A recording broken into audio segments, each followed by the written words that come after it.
Salut à tous, aujourd'hui on va parler d'une entreprise allemande au nom de Atos. C'est une entreprise qui va fournir des logiciels de gestion du capital humain.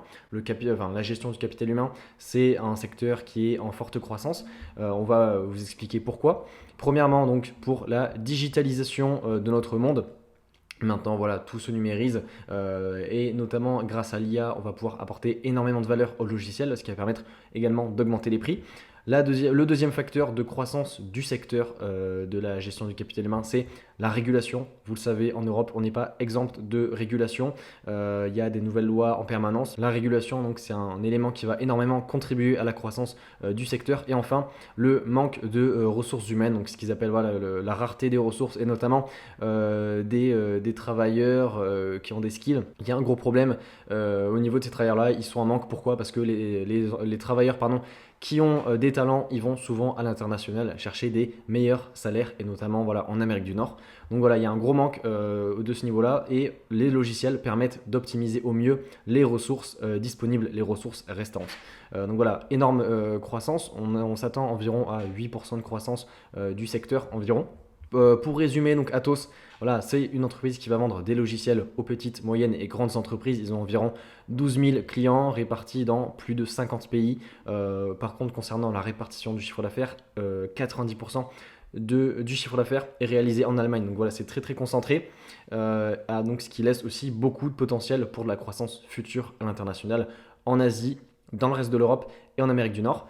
Concernant donc voilà le business, comme beaucoup d'entreprises maintenant, comparé à il y a 10 ans, il y a 10 ans il y avait énormément de licences. Maintenant, mais voilà, tous les acteurs s'y mettent au cloud tout simplement, au business par abonnement cloud, donc notamment le SaaS, Service as a Software, donc les logiciels dans le cloud. Je voulais vous montrer un graphique exactement qui montrait bien voilà, la croissance.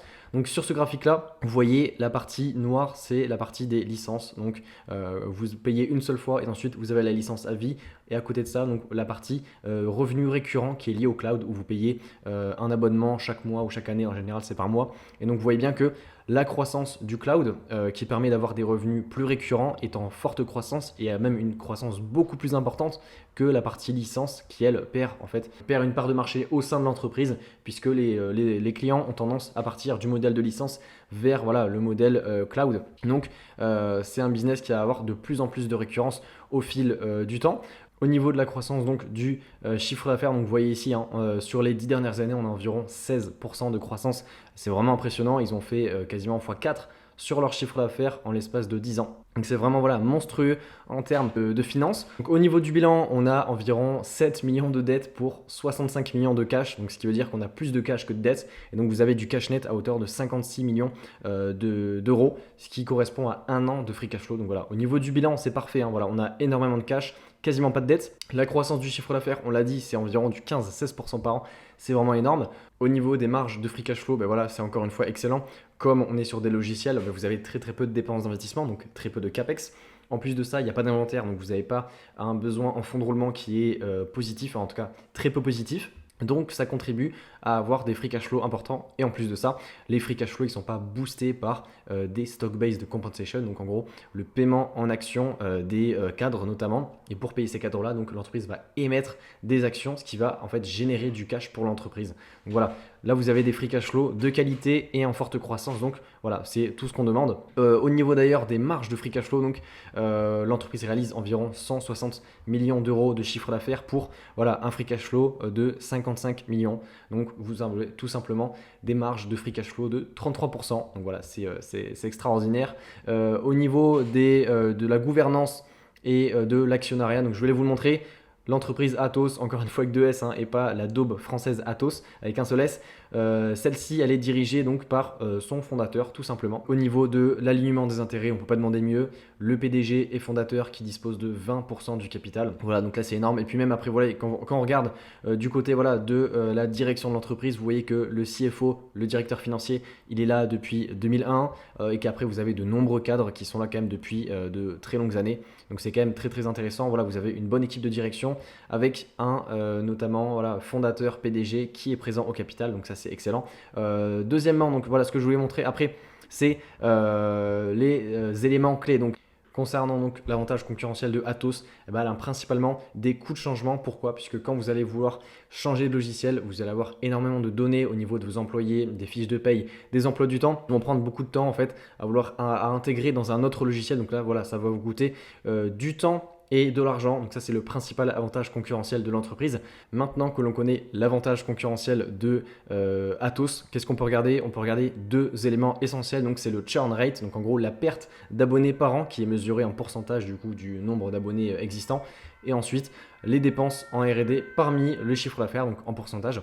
Donc qu'est-ce que l'on cherche? Forcément, on veut une perte d'abonnés en pourcentage la plus faible possible. Et de l'autre côté, forcément, on veut que l'entreprise investisse dans son logiciel pour proposer de nouvelles offres, de nouveaux services pour ensuite augmenter les prix et attirer le plus de clients possible, augmenter sa part de marché au sein du secteur.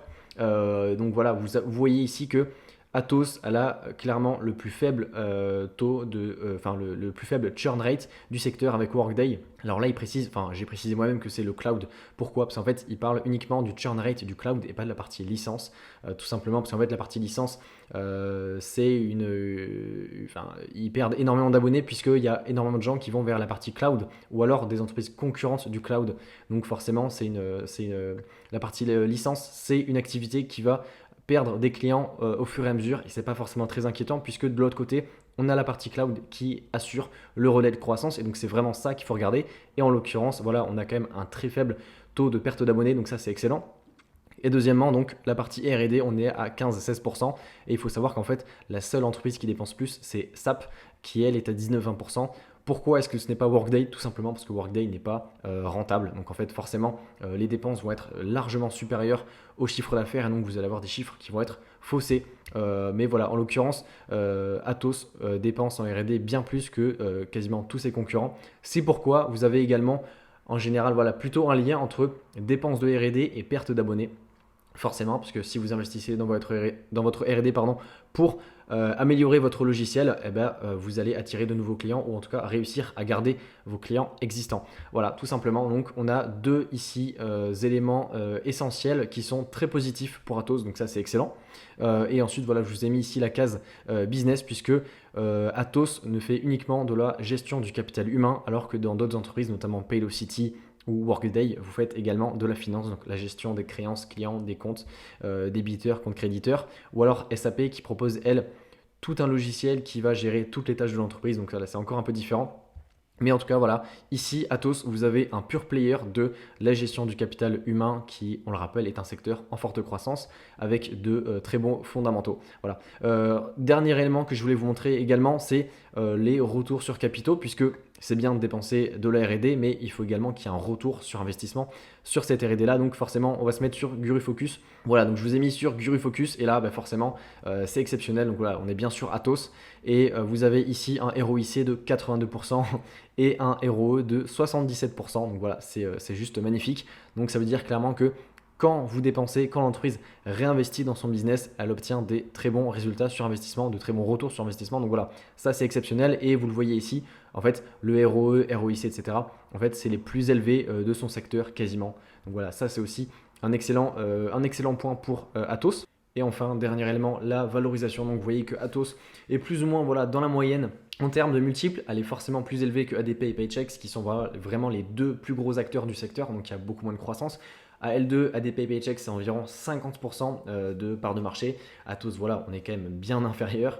Voilà, donc on se positionne plus ou moins au niveau de ses concurrents, donc Paylocity, SAP, Workday et Paycom. Voilà, donc c'est une valorisation qui est plutôt raisonnable. Au niveau de la valorisation historique de Atos, donc là je vous ai mis sur le ratio EV sur EBIT sur les 6 dernières années. Vous voyez bien que voilà, clairement là on est en dessous de la médiane sur 6 ans. Donc voilà, on a quand même une belle marge de sécurité sur la valeur médiane à 6 ans. D'un point de vue multiple, ça reste quand même assez raisonnable. Bien évidemment, on ne va pas s'arrêter là. Je vais aussi vous montrer ce que dit le DCF. Alors le DCF, forcément, voilà, maintenant vous commencez à le comprendre, c'est pas forcément adapté sur les entreprises de croissance, c'est plutôt sur des entreprises qui n'incluent pas forcément la croissance, donc plutôt des entreprises value. Le DCF avec des hypothèses de croissance de 13%.